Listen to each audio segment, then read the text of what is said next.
नमस्ते। तो आज कक्षा 9वीं की एक कविता है अग्निपथ। कवि का नाम मैं बताऊं इससे पहले मैं पूछूंगी आपसे कि बिग बी के नाम से किस अभिनेता को आप जानते हैं कि नहीं?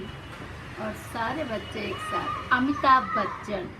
तो आज अमिताभ बच्चन महानायक के रूप में जिन्हें हम जानते हैं, उनके पिता की कविता, पिता का नाम था श्री हरिवंश राय बच्चन, जो एक महान कवि, एक महान साहित्यकार थे, जिन्होंने अपने जीवन में अनगिनत पुरस्कार प्राप्त किए और साहित्य की सेवा की, जिनका खुद का जीवन संघर्षों से भरा हुआ था।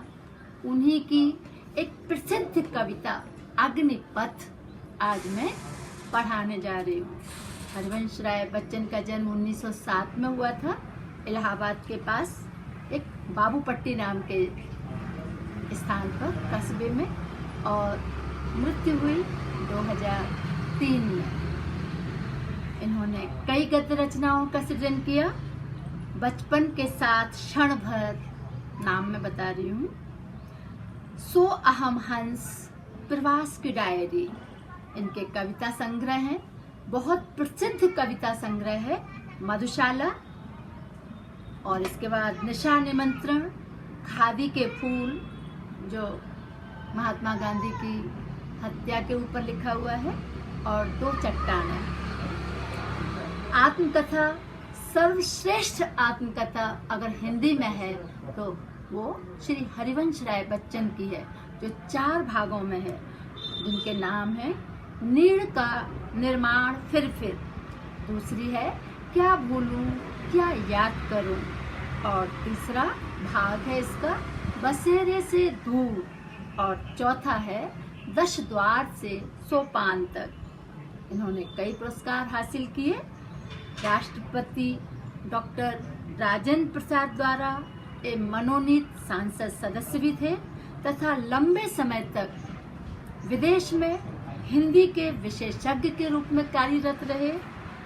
दो चट्टानें कविता संग्रह पर उन्हें सन 1968 में हिंदी कविता द्वारा साहित्य अकादमी पुरस्कार से सम्मानित किया गया, और 1968 में ही उन्हें बिरला फाउंडेशन द्वारा सोवियत लैंड नेहरू पुरस्कार के द्वारा सम्मानित किया गया, तथा उनकी आत्मकथा लेखन हेतु सरस्वती सम्मान प्रदान किया गया। सन 1976 में साहित्य एवं शिक्षा के क्षेत्र में उल्लेखनीय योगदान के लिए इन्हें पद्म विभूषण की उपाधि से भी नवाजा गया।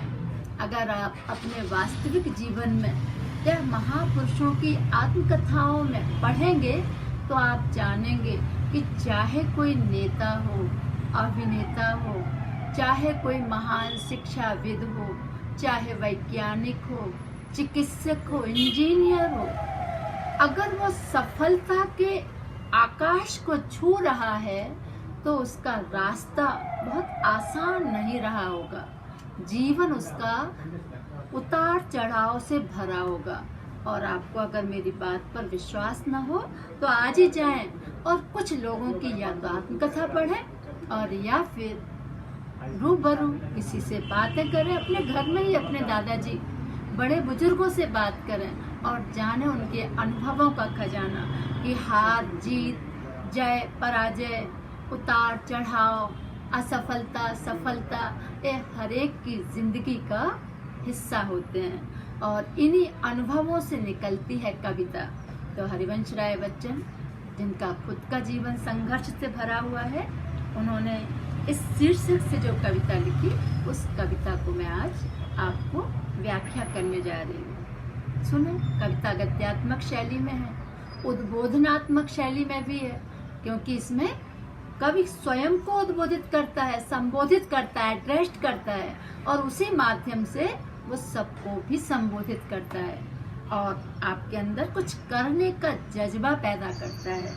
तो कविता की प्रथम पंक्तियां हैं, अग्निपथ अग्निपथ अग्निपथ।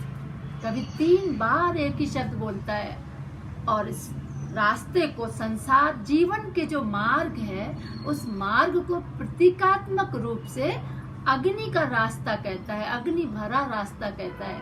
अर्थात जैसे अग्नि हमें झुलसाती है, तपाती है, जलाती है, ऐसे ही हमारे जीवन का मार्ग भी हमें नए नए अनुभवों से कभी तपाता है, कभी नीचे की ओर ले जाता है, कभी हतोत्साहित करता है। और ऐसी स्थिति में हमें क्या करना चाहिए, ये कवि सिखाता है। कवि कहता है जीवन अग्नि से भरा हुआ मार्ग है, अर्थात संघर्षों से भरा हुआ जीवन है। और इस जीवन में वृक्ष हो भले खड़े, कवि कहता हजारों वृक्ष आपके सामने, प्रतीकात्मक रूप से वृक्ष कहा, अर्थात वृक्ष हमें छाया देते हैं और छाया में हमें बैठना बहुत अच्छा लगता है तपती धूप के बाद। तो परिश्रम के बाद, मेहनत के बाद या हतोत्साहित होने के बाद, विफलताओं के बाद जब कोई हमें आश्रय देता है, सहारा देता है, तो हमें बड़ा अच्छा लगता है। लेकिन कवि कहता कि कोई आसरा देने वाला आए, सहारा देने वाला आए, वृक्ष हों भले खड़े, बहुत सारे वृक्ष हों घने, हों बड़े, भले ही वो बहुत छायादार हों, घने हों और बड़े विशाल हों। एक पत्र छाओ भी मांग मत, मांग मत, मांग मत। फिर 3 बार बोलता है, अर्थात वो एक काव्य में सौंदर्य पैदा कर रहा है और दूसरा इस बात पर जोर दे रहा है कि आसरा देने वाले बहुत से लोगों की लंबी कतार हो, फिर भी हमारा स्वाभिमान इतना प्रबल हो कि हम किसी से आसरा नहीं मांगे, किसी के सामने हाथ नहीं फैलाएं। अग्निपथ अग्निपथ अग्निपथ, ये रास्ता, ये जीवन तो संघर्षों से भरा है ही, होगा ही, इसीलिए तो इसका नाम संसार है। तो खड़ी बोली में आपने कविता का सौंदर्य देखा। कविता की दूसरी पंक्तियां हैं, सुंदर सृजन किया है कवि ने, सुनिएगा। तू ना थकेगा कभी, तू ना थकेगा कभी, तू ना थमेगा कभी, तू ना मुड़ेगा कभी, कर शपथ, कर शपथ, कर शपथ, अग्निपथ अग्निपथ अग्निपथ। हरिवंश राय बच्चन कहते हैं कि तू कसम खा। संकल्प में बहुत पावर होता है, ये वो जानते हैं। तो वो अपने आप को और पढ़ने वाले पाठकों को और विद्यार्थियों को संकल्प दिलाते हैं, शपथ दिलाते हैं कि कसम खा कि तू थकेगा नहीं। आज के कंफर्ट जोन में रहने वाले विद्यार्थियों के लिए तो सीखना चाहिए, जो सुबह उठने से भी कतराते हैं, जो पैदल चलना भी नहीं चाहते, जो हर चीज रेडीमेड चाहते हैं, शॉर्टकट चाहते हैं। उनको संकल्प लेना चाहिए कि मेहनत से ही सफलता का दरवाजा खुलता है। तो तू न थकेगा कभी, तू थकने का नाम नहीं लेगा।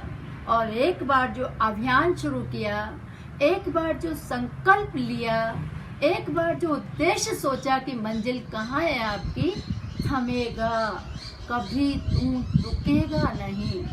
जब तक मंजिल प्राप्त ना हो तब तक तू रुकेगा नहीं, तू ना मुड़ेगा कभी। और कभी कठिनाइयों को देख के वापस लौटेगा भी नहीं, न थकेगा, न थमेगा, ना मुड़ेगा। ये संकल्प करना है, ये कसम खाना है, तभी तुम्हें सफलता मिलेगी।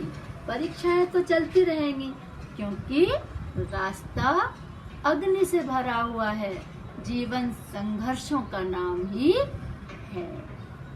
और अंतिम पंक्तियां, कविता बहुत छोटी सी है पर बहुत अर्थपूर्ण है। जीवन की दिशा और दशा दोनों को बदलने में पूरी तरह सक्षम है। तो सुनिएगा, यह महान दृश्य है। कवि किस दृश्य को महान कहता है? यह महान दृश्य है कि चल रहा मनुष्य है। ये मनुष्य लगातार चलता है, अश्रु, स्वेद, रक्त से लथपथ लथपथ लथपथ, अग्निपथ अग्निपथ अग्निपथ। कवि कहता है कि चाहे कितनी ही विफलताएं आए, चाहे कितनी ही दुर्घटनाओं का सामना करना पड़े, सबसे ज्यादा खूबसूरती इस दुनिया की यही है कि व्यक्ति भले ही घायल हो जाए, आंसुओं की धार लगी हो, स्वेद माने है पसीना शरीर से बह रहा हो, रक्त माने होता है खून से लथपथ हो, लेकिन हार नहीं मानता है, फिर उठता है, फिर खड़ा होता है और फिर अपने अभियान की ओर बढ़ जाता है। चाहे कोरोना जैसा महासंकट आए, चाहे अतीत में हजारों महामारियां आई, चाहे हजारों आक्रमण हमने सहन किए, हमारी संस्कृति डूबने की कगार पर हुई, लेकिन हमने ऐसा होने नहीं दिया। फिर जज्बा पैदा किया, फिर खड़े हुए, फिर उत्साह से हम आगे बढ़े और मंजिल को प्राप्त किए बिना हम नहीं रुके। तो ये बहुत प्यारी सी खड़ी बोली में लिखी, उद्बोधनात्मक शैली में लिखी एक कविता है। इसमें शब्दों को 3-3 बार प्रयोग किया गया।